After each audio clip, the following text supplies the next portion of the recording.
In previous videos, I've mentioned the idea about leaving ideas to brew in the back of my mind.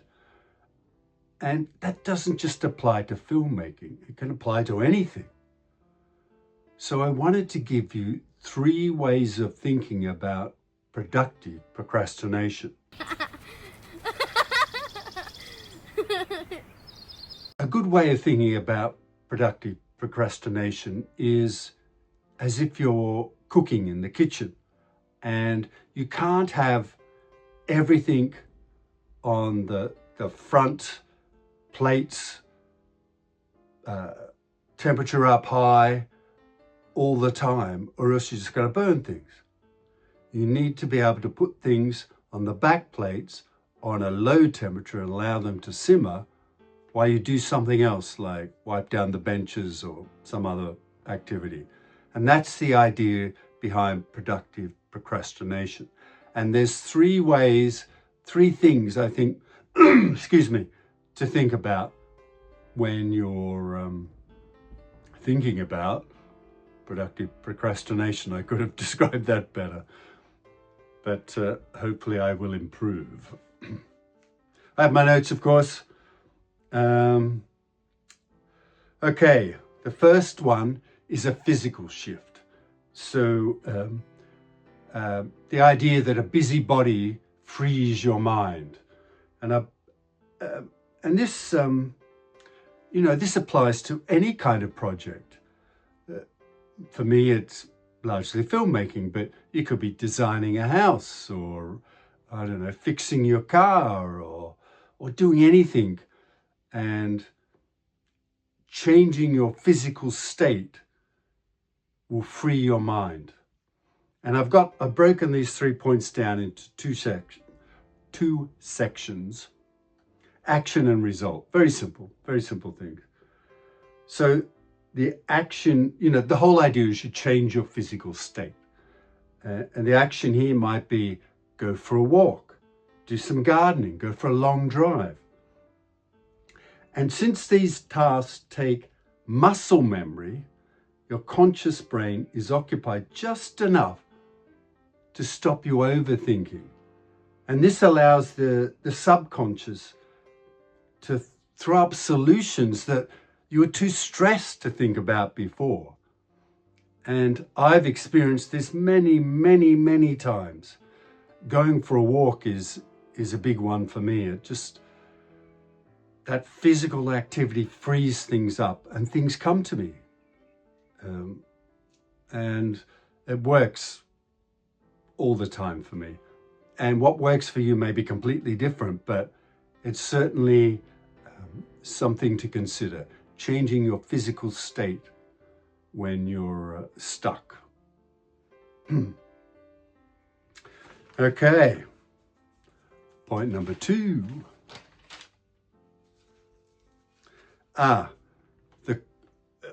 This I've called cross-pollination, and that's side quests.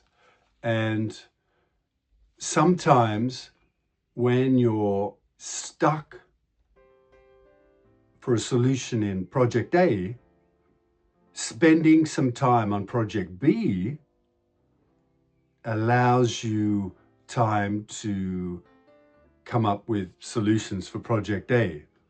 Does that make sense? I hope so. So the action.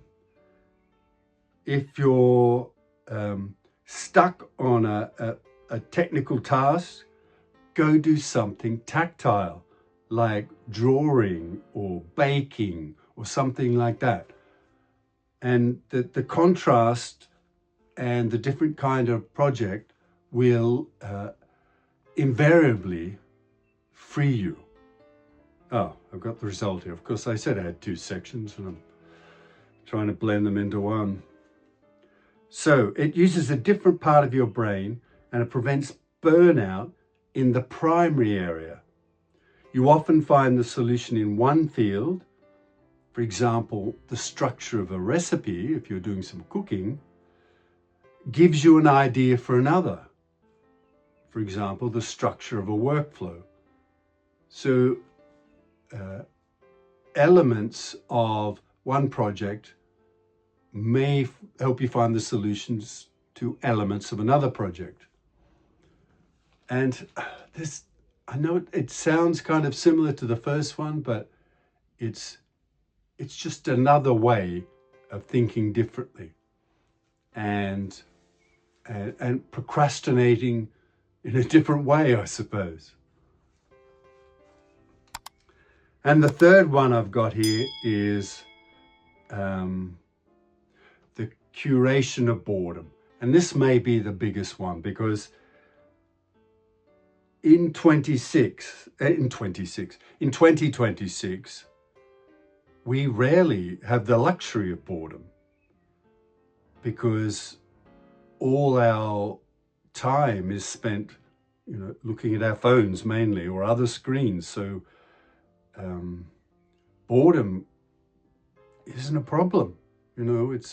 Well, I suppose it is a problem, but when I grew up, we had none of these distractions, and boredom was a real thing.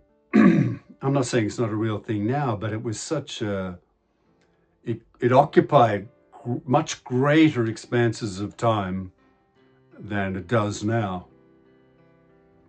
Because even now, I myself, as guilty as anyone, if I'm bored, you pick up your phone, you flick through things, or if you want to, it's just easy. And the action is to intentionally sit in silence. Do people watching, stare out a window without any goal.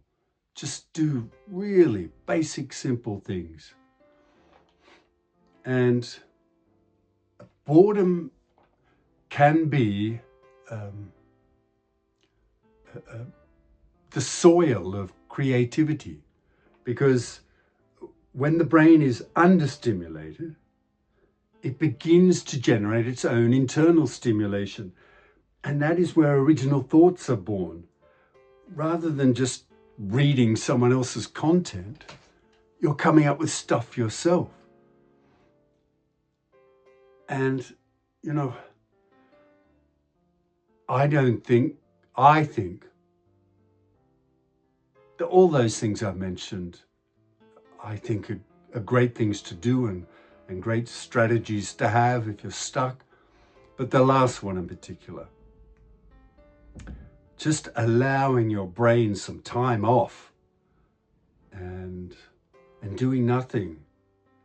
I love to just sit in my room here and stare out the window and see what's going on outside, with a clear mind. And I love to just sit in a cafe and have a coffee and watch the world go by. You don't have to engage in anything. And that allowing your mind that freedom allows things to come into it. And whether it's fresh ideas or crazy thoughts from left field or solutions to problems, or just allow yourself to do that. Be kind to yourself. You don't have to be running 24/7. And in fact, I'm a strong believer of, if you're not running 24/7, you allow yourself and you allow your creativity or your creativity, whatever form it takes, whether it's artistic or, you come up with a creative solution to that problem with your car you're trying to fix, or the design of the house, or, what plants to stick in your garden. It doesn't really matter. Just allow yourself some do nothing time. And if you are going to do something, go for a walk.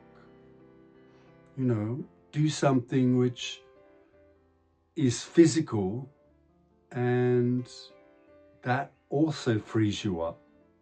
But don't feel like you have to be 24/7 on your phone. Don't feel like you have to be 24/7 thinking about things. Don't let problems bug you 24/7. Find ways, and I'm sure there's a million other ways that I haven't mentioned. Find ways to allow your mind to be free. And you will be happier, I strongly believe. Okay, thanks for watching. Kin Spirits is free to watch on Tubi. I hope to see you in the next one.